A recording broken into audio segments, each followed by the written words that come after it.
जय हिंद। एक बार फिर आप सबों का बहुत बहुत स्वागत है आपके फेवरेट चैनल एलपीडीसी क्लासेस में।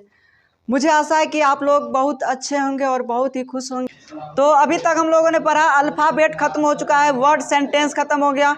अब सीधे हम लोग आते हैं सेंटेंस जैसे ही खत्म हो जाता है अब हम लोग सीखेंगे टेंस के बारे में।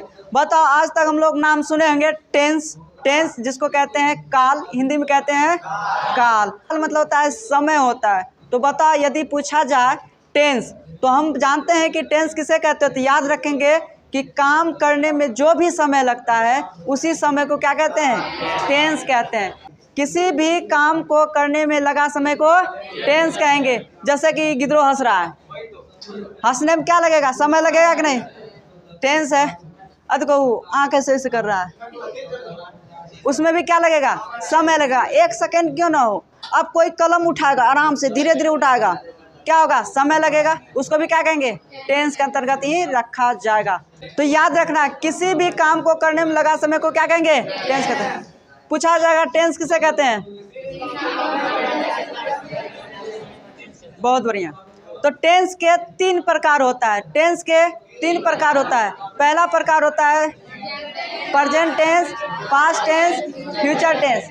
Present tense, past tense, future tense. तो लिख लेते हैं टेंस। हिंदी में कहते हैं इसको काल। किसी भी काम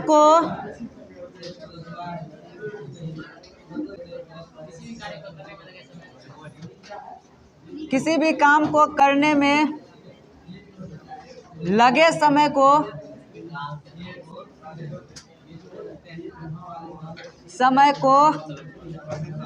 काल कहते हैं। काल कहते हैं, काल कहते हैं।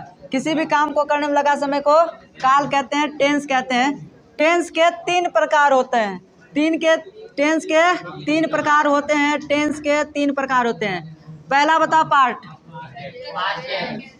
पहला जो पार्ट होता है उसका नाम होता है प्रेजेंट टेंस। इसको हिंदी में कहेंगे वर्तमान काल। वर्तमान काल। दूसरा पार्ट होता है, इसका नाम है पास्ट टेंस। पास्ट टेंस को कहेंगे भूतकाल। भूतकाल। ये भूत नहीं होता। बताओ भूत को अंग्रेजी में क्या कहते हैं, बहुत बढ़िया तैयारी, घोस्ट होता है, बहुत बढ़िया। और तीसरा होता है फ्यूचर टेंस। फ्यूचर टेंस इसको कहते हैं भविष्य काल। भविष्य काल। पंडित जी सब पत्रा देखता है, भविष्य काल। अब क्या होता है सॉरी, टेंस के 3 प्रकार, present tense, past tense, future tense. और क्या हुआ कि ये प्रेजेंट, पास्ट, फ्यूचर तो हो गया। अब क्या हुआ, ग्रामरियन ने इसमें भी और निकाला कि इसका भी पार्ट होगा। प्रेजेंट में भी अलग अलग तरीका से क्वेश्चन सामने इस प्रकार से आया कि आखिर प्रेजेंट में ही है तो कैसे समझा जाएगा कि ये प्रेजेंट में ये क्या कह रहा है। जैसे अभी हम खाना खा रहे हैं, अभी खा रहे हैं, ठीक बात है। अब वो खाता है, खा चुका है वो खाना। अब तीनों को, चारों को मिलाकर क्या होगा, एक सेंटेंस में नहीं बता सकते हैं, इसलिए क्या कर दिया, इसका भी पार्ट बना दिया गया। इसके भी 4 प्रकार थे। प्रेजेंट के कितने प्रकार, 4 प्रकार। प्रेजेंट के कितने प्रकार, 4 प्रकार। पास्ट के भी कितने प्रकार, 4 प्रकार में डिवाइड कर दिया। सबको चारों में बांट गया, इसका 4 प्रकार। तो प्रेजेंट टेंस के भी 4 प्रकार होते हैं। तो कौन कौन होता है, पहला हो जाएगा प्रेजेंट इंडेफिनिट। Present indefinite. दूसरा पार्ट हो जाएगा प्रेजेंट इम्परफेक्ट। इम्परफेक्ट। तीसरा क्या होगा, प्रेजेंट परफेक्ट। और चौथा हो जाएगा प्रेजेंट परफेक्ट कॉन्टिन्यूअस। कंटिन्यूअस, बस यही है। प्रेजेंट टेंस के 4 प्रकार: present indefinite tense, present imperfect, present perfect, present perfect continuous tense. यानी कि प्रेजेंट टेंस के 4 प्रकार। याद रखना, इस 4 प्रकार में क्या हो गया, कुछ नहीं है, इसमें भी वही प्रकार होगा, केवल इसमें क्या कर देंगे, प्रेजेंट को हटाकर क्या लगा देंगे, पास्ट। यहाँ बन जाएगा past indefinite, past imperfect, past perfect, past perfect continuous. उसी प्रकार फ्यूचर में भी क्या हो जाएगा, फ्यूचर में बन जाएगा, यानी कि पास्ट को इस बार हटा देंगे तो जोड़ देंगे फ्यूचर को, बन जाएगा future indefinite, future imperfect, future perfect, future perfect continuous, future perfect continuous. तो बताओ टेंस, याद रखना, किसी भी काम को करने में जो समय लगता है उसको कहते हैं टेंस। किसी भी कार्य को करने में जो समय लगा उसी को कहते हैं टेंस। टेंस के 3 प्रकार होते हैं: present tense, past tense, future tense. कौन कौन सा प्रकार? प्रेजेंट टेंस, पास्ट टेंस और फ्यूचर टेंस। अब क्या क्या, इस प्रेजेंट टेंस को भी बांट दिया गया, कितने भागों में?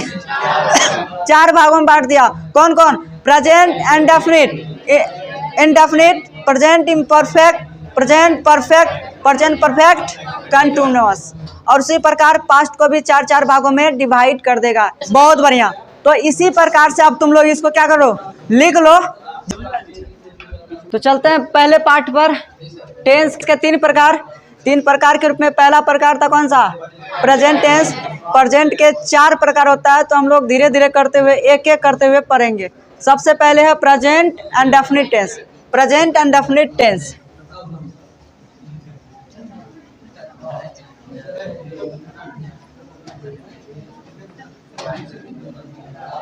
प्रेजेंट इंडेफिनिट टेंस सामान्य वर्तमान काल, इसको कहेंगे सामान्य वर्तमान काल। अब देखो, प्रेजेंट इंडेफिनिट में जो प्रत्येक काम प्रत्येक दिन होता है उन सभी को किस में रखेंगे? प्रेजेंट इंडेफिनिट में रखेंगे। प्रत्येक ऐसा काम जो प्रत्येक दिन डेली हो उसको कौन सा टेंस के अंतर्गत रखेंगे? तो प्रेजेंट इंडेफिनिट। जैसे कहता है ना कि मैं सुबह 4 बजे उठता हूँ, पुनः ये दिनचर्या, जितना भी दिनचर्या होगा कौन सा टेंस में? Present indefinite. मैं सुबह 4 बजे उठता हूँ, उसके बाद स्नान करता हूँ, उसके बाद ब्रश करता हूँ, है ना, उसके बाद मैं खाना खाता हूँ, है ना, उसके बाद मैं गाय चराता हूँ। यानी कहने का अर्थ ये हुआ कि प्रत्येक दिन का काम, जो प्रत्येक दिन, ऐसा काम जो प्रत्येक दिन हो उसको प्रेजेंट इंडेफिनिट के अंतर्गत लेकर आएंगे। जैसे कि पहले समझ लेते हैं इसका पहचान। पहचान इजी होता है बहुत ही। साइन मतलब होता है पहचान, और साइन से ही बना है सिग्नेचर, पहचान। तो पहचान लगाएंगे, क्रिया के अंत में, क्रिया के अंत में ता है, ती है, ते है,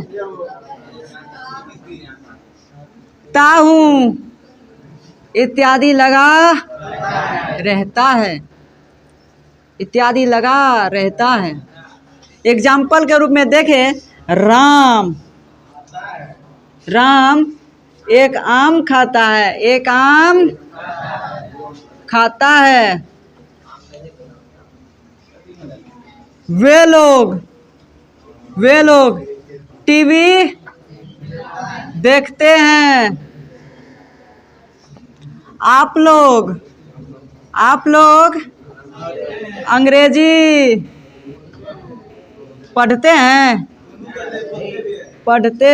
अंग्रेजी, आप लोग अंग्रेजी पढ़ते हैं। तो इस तरह से पता चला कि अंत में क्या है? ता है, ते हैं। यानी कि जिस भी सेंटेंस के अंतर्गत क्रिया के अंत में ता, ते, ती है लगा रहेगा वो समझ जाएंगे कौन सा टेंस?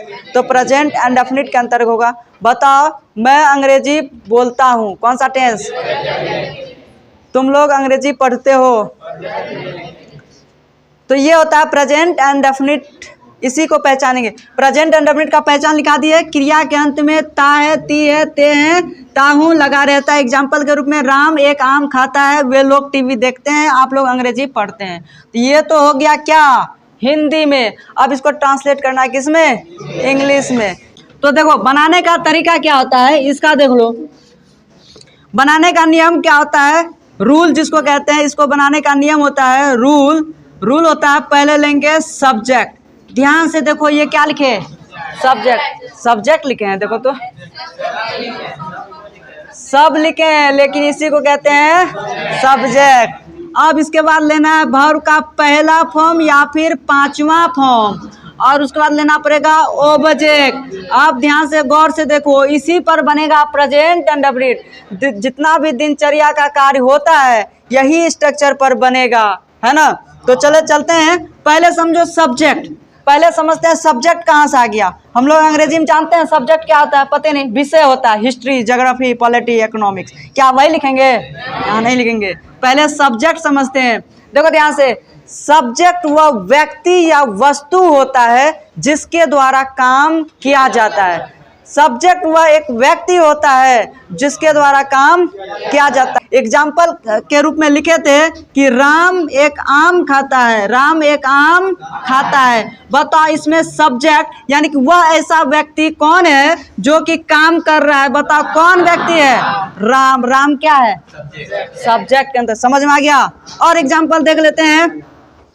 वे लोग टीवी देखते हैं। बताओ इसमें व्यक्ति कौन है? वे लोग। कोई कहेगा देखते हैं ये व्यक्ति है, ये टीवी कोई व्यक्ति है? नहीं है। इसमें काम कौन कर रहा है? वे लोग। अब देखो ध्यान से, सब्जेक्ट पता चल गया कि सब्जेक्ट वो एक व्यक्ति या वस्तु होता है जो काम करता है। अब क्या होता है, सब्जेक्ट के बाद आओ वर्ब के पास। वर्ब मतलब होता है जो भी काम किया जाता है, जो भी काम किया जाता है। सब्जेक्ट के बाद होता है वर्ब। वर्ब मतलब होता है जो भी काम किया जाता है। जैसे कि राम एक आम खाता है, ये कौन सा काम कर रहा है? खाने का। यही तो है वर्ब, यही तो काम है उसका, खाने का। वर्ब इसी को कहेंगे जो काम करता है। सब्जेक्ट वह व्यक्ति होता है जो काम करता है, और वर्ब वो होता है जो वो व्यक्ति जिस भी काम को करता है उसको कहते हैं वर्ब। अब आ जाओ ऑब्जेक्ट।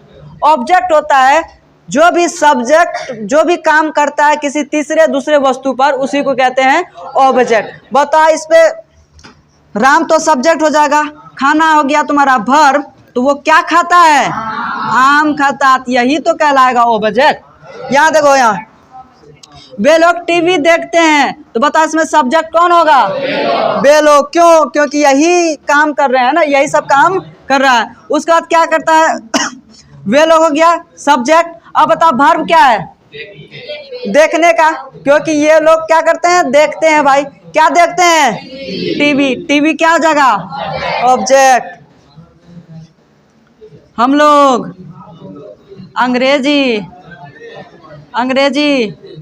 पढ़ते हैं। बता इसमें सब्जेक्ट कौन होगा? हम लोग। जो काम करता है वही हम लोग। बता यहाँ अंग्रेजी क्या है? बता दो। अंग्रेजी क्या है? ऑब्जेक्ट। ये पढ़ने का काम है, कौन करता है? हम लोग। यही है पढ़ना, यानी कि सब्जेक्ट वर्ब ऑब्जेक्ट। सब्जेक्ट वो व्यक्ति होता है जो काम करता है, राइट है।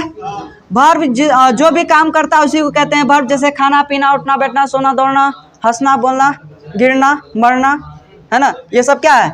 वर्ब है। उसका तो ऑब्जेक्ट होता है, वो नाउन प्रोनाउन होता है जिस पर काम का प्रभाव पड़ता है, उसी को कहते हैं ऑब्जेक्ट। समझ में आ गया? देखो ध्यान से यहाँ पर क्या था, पहले लेना है सब्जेक्ट। तो देखेंगे ध्यान से कि सब्जेक्ट कौन है। बताओ इसमें सब्जेक्ट कौन है? राम है, तो क्या लिख देंगे? राम ही लिखेंगे, नाम कभी भी बदलता नहीं है, राम है। अब देखो ध्यान से, यहाँ पर क्या कहता है? वर्ब, यानी कि वर्ब जो है, क्रिया जो है, वर्ब का पहला या फिर पांचवा।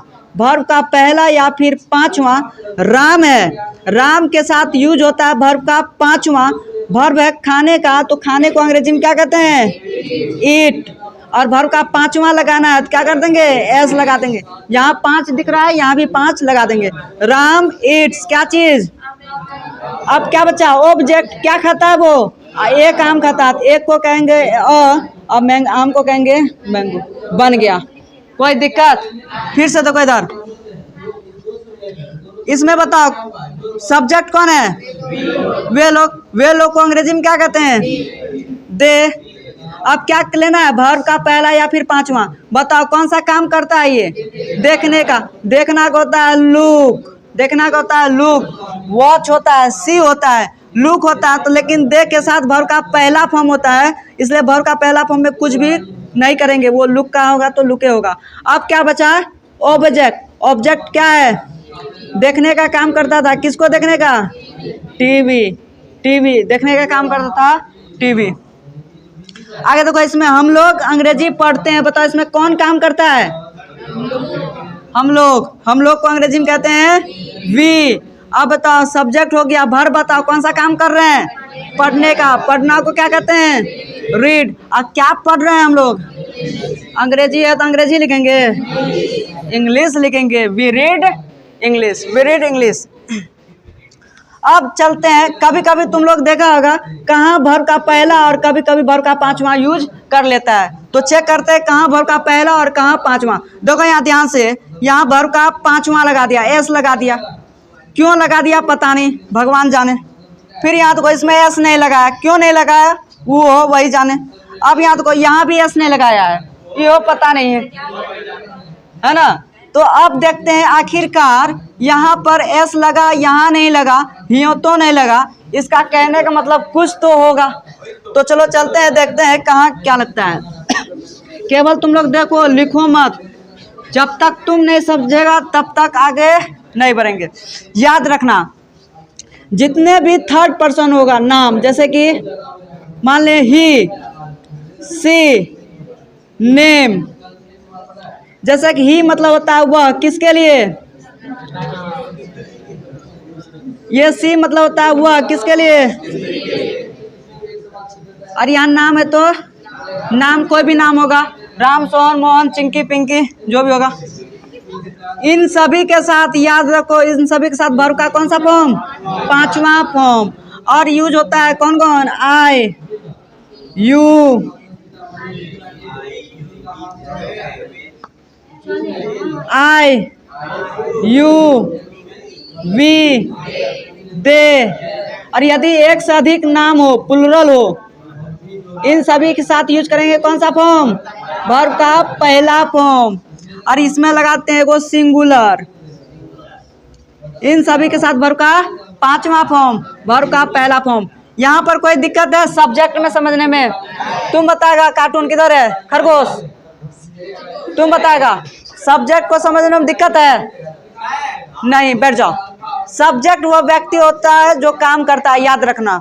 उसका देखो वर्ब, वर्ब पहले समझो। वर्ब, वर्ब क्या होता है? वर्ब को हिंदी में कहते हैं क्रिया। क्रिया मतलब होता है काम, जो भी काम किया जाता है उसी को कहते हैं वर्ब। जैसे कि कर, वहाँ काम कर रहा था, उठने का काम कर रहा है, बैठने का काम कर रहा है, सोने का काम कर रहा है, क्रिकेट खेलने का काम कर रहा है, ये सब क्या कहलाएगा? वर्ब कहलाएगा। तो देखो, ही के साथ वर्ब का पांचवा फॉर्म, सी के साथ वर्ब का पांचवा फॉर्म, नेम और सिंगुलर के साथ वर्ब का पांचवा फॉर्म, आई, यू, वी, दे के साथ क्या होगा? वर्ब का पहला फॉर्म। ये हम लोग समझ चुके हैं। सब्जेक्ट कोई भी व्यक्ति होता है जो काम करता है, वही व्यक्ति को लिख देंगे यहाँ पर। अब वर्ब जो भी काम करता है उसी काम को लिखना पड़ता है हम लोग को, वर्ब का पहला या फिर पांचवा फॉर्म। अब ध्यान दो, गौर से देखो ध्यान से। ही, सी, नेम के साथ वर्ब का पांचवा फॉर्म, आई, यू, वी, दे के साथ वर्ब का पहला फॉर्म, इतना है याद रखना। अब क्या होता है कि वर्ब का पहला पांचवा में क्या डिफरेंट है? वर्ब का पहला, देखो कोई भी काम ऐसा है, कोई भी काम है वो हमेशा वर्ब का कौन सा फॉर्म रहता है? पहला ही फॉर्म रहता है, उसमें कोई चेंजिंग नहीं रहता है। जैसे खेलना का होता है प्ले, तो प्ले वर्ब का पहला कि पांचवा? पहला ही होता है। लुक, देखने का होता है लुक, लुक का वर्ब का पहला फॉर्म होता है कि वर्ब का पांचवा? पहला ही फॉर्म है। जाना का गो होता है, पता वर्ब कौन सा वर्ब का फॉर्म? पहला ही फॉर्म होता है। तो यानी कि कोई भी वर्ब अपने आप में क्या होता है? वर्ब का पहला फॉर्म होता है, और उसको क्या करता है? वर्ब का पांचवा फॉर्म बनाया जाता है, वर्ब का पांचवा फॉर्म बनाया जाता है। अब देखें कैसे बनाए हम लोग वर्ब का पांचवा फॉर्म। याद रखना, वर्ब का पांचवा फॉर्म बनाने के लिए केवल वर्ब के लास्ट में जोड़ देते हैं एस या फिर ई एस, एस या फिर ई एस, एस या फिर ई एस लगाकर क्या बनता है? वर्ब का पांचवा फॉर्म। नजर आता होगा वर्ब का पांचवा, पांचवा क्या है? एस या फिर ई एस लगा दो। किसी भी वर्ब 1 को वर्ब 5 में बदलने के लिए किसका यूज करते हैं? एस या ई एस का। ढक्कन, यहाँ देखो वर्ब का पहला पांचवा, पहला पांचवा क्या, पहला से पांचवा बनाने में किसका यूज होता है? एस या ई एस का यूज होता है, एस या ई एस का प्रयोग होता है। अब देखो ध्यान से, एस या ई एस अब कब यूज करेंगे एस, कब यूज करेंगे ई एस, गौर से देखना।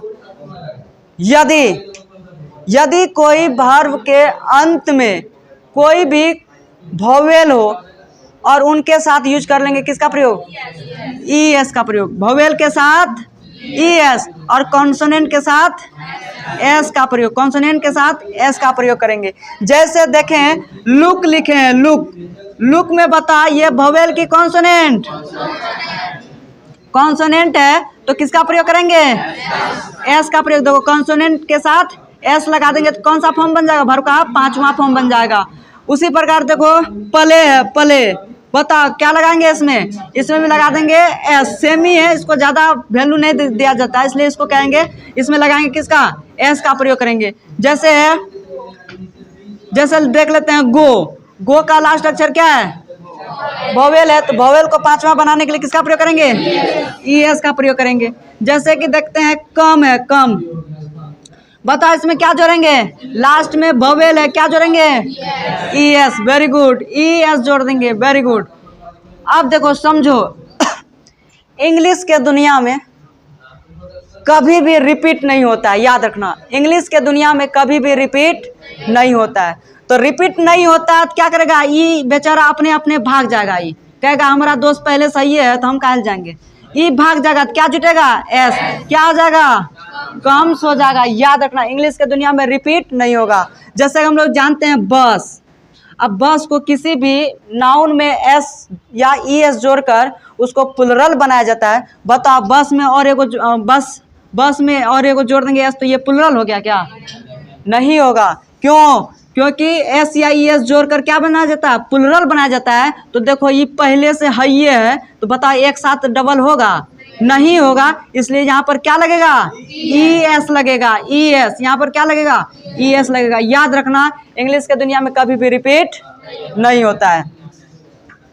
अब बताओ डू है, डू कौन सा फॉर्म, वर्ब का पहला फॉर्म, पांचवा बनाएंगे तो बताओ क्या करेंगे, इसका डू के साथ ई एस जोड़ देंगे आराम से, पहले से ई है ये नहीं है।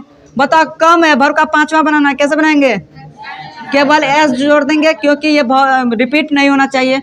पले है, बताओ वर्ब का पांचवा फॉर्म क्या बनेगा, देखो यहाँ कॉन्सोनेंट है तो केवल एस जोड़ देंगे।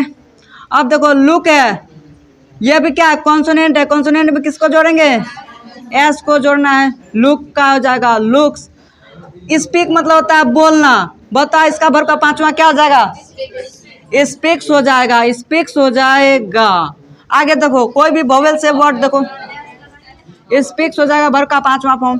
फिर से देखो इधर ईट, देखो यहाँ खाना है, ईट, बताओ वर्ब का पांचवा फॉर्म लगाना है तो क्या करेंगे, ईट्स हो जाएगा, ईट्स, क्योंकि यहाँ पर क्या है, कॉन्सोनेंट।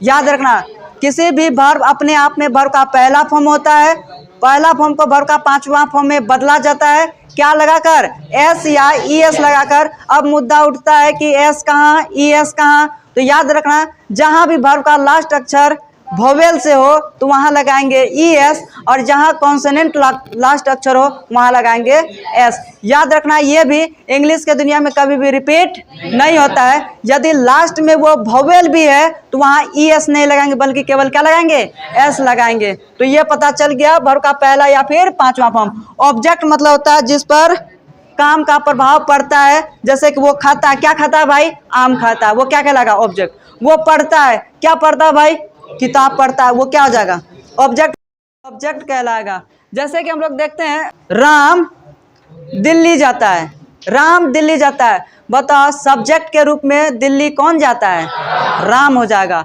वर्ब मतलब होता है काम, कौन सा काम करता है वो, जाने का। दिल्ली कोनो काम है, नहीं है। वो सुना होगा कि वो दिल्ली करता है, सुना है, नहीं। यानी कि काम क्या है, जाने का, है ना, वो जाने का काम है। और कहाँ जाता है वो, दिल्ली जाता है, तो वो क्या कहलाएगा, ऑब्जेक्ट। समझ में आ गया होगा, सब्जेक्ट, वर्ब, ऑब्जेक्ट। अब देखो वर्ब का एक पहचान होता है, जिस भी क्रिया के अंत में ना लगा सके तो वो क्या कहलाएगा, वर्ब कहलाएगा। जैसे उठना, उठने में क्या लगता है, उसको भी कहेंगे समय लगेगा तो वर्ब है। अब देखो ध्यान से दौड़ना, दौड़ना में ना लग सकता है। जैसे पढ़ना, पढ़ना, लिखना, बोलना, हंसना, दौड़ना, बैठना, उठना, सोना, खाना, कूदना, मरना, जलना, हंसना, रोना, ये सब क्या है? वर्ब है। याद रखना, जिसके अंत में ना लग जाए, लगाने से वो क्या बन जाएगा? वर्ब हो जाएगा। बता कोरोना, बता कोरोना वर्ब है या नहीं? वर्ब है? वर्ब नहीं है? कोरोना वर्ब नहीं है? अच्छा बताओ, और ना लगता है किसमें? कैटरी नाम लगता है, वो वर्ब है? नहीं। चाई नाम लगता है ना, वो वर्ब है। याद रखना, वर्ब मतलब होता है जो हम लोग करते हैं, क्रिया होता है, ना कि वो नाम है ना। जिसके अंत में ना हो जबरदस्ती लगा देना, है ना, सुमना, वो सब नहीं होता वर्ब। वर्ब मतलब जो भी होता है क्रिया, याद रखना। ये हो गया वर्ब ऑब्जेक्ट। अब बताओ, ट्रांसलेशन देंगे, बन जाएगा? देखो ध्यान से, गौर से। जैसे एग्जाम्पल है, ऊपर लिखते हैं, राम टीवी देखता है। कोई दिक्कत तुम लोगों को? राम टीवी देखता है, तो बताओ टीवी देखने का काम कौन करता है? राम है, तो क्या लिखेंगे? अब क्या चीज लेना है? वर्ब। बताओ कौन सा काम कर रहा है वो? देखने का। देखना को क्या कहेंगे? लुक कहेंगे। वाह, बहुत बढ़िया। अब देखो ध्यान से, लुक तो लिख दिए, लेकिन अब यहाँ पे सिचुएशन है, वर्ब का पहला या फिर पांचवा, ये कहाँ से कंफर्म होगा? यहाँ देखो, नाम के साथ किसका यूज होगा? वर्ब का पांचवा। किसी भी वर्ब को पांचवा में बदलने के लिए किसका यूज करते हैं? एस या ई एस का, एस या ई एस का। अब इसमें भी था क्या चीज? बताओ, कॉन्सोनेंट के आगे क्या लगाएंगे? एस लगा देंगे। ये हो गया पांचवा। राम लुक्स। अब बताओ, राम क्या देखता है? टीवी देखता। बन गया और बन जाएगा। और दें, मैं अंग्रेजी बोलता हूँ। बताओ, इसमें कौन काम करता है? मैं। वही मैं को अंग्रेजी में क्या कहता है? आई। अब क्या लेना है? वर्ब। बताओ कौन सा काम कर रहे हैं इसमें? बोलने का। बोलना को अंग्रेजी में क्या कहेंगे? स्पीक। देखो इधर ध्यान से, आई है, आई के साथ वर्ब का पहला या फिर पांचवा? वर्ब का पहला। वर्ब का पहला में कुछ भी करेंगे? कुछ भी नहीं करेंगे, क्योंकि वर्ब अपने आप में वर्ब का पहला फॉर्म रहता है। चलो, वर्ब का पहला ले लिए, काम खत्म। अब किसको लेंगे? ऑब्जेक्ट। ऑब्जेक्ट बताओ कौन सा काम कर रहे थे? बोलने का। क्या चीज बोलने का? तो अंग्रेजी। अंग्रेजी क्या होगा? इंग्लिश। बन गया। I speak English. बन जाएगा। और एक एग्जांपल,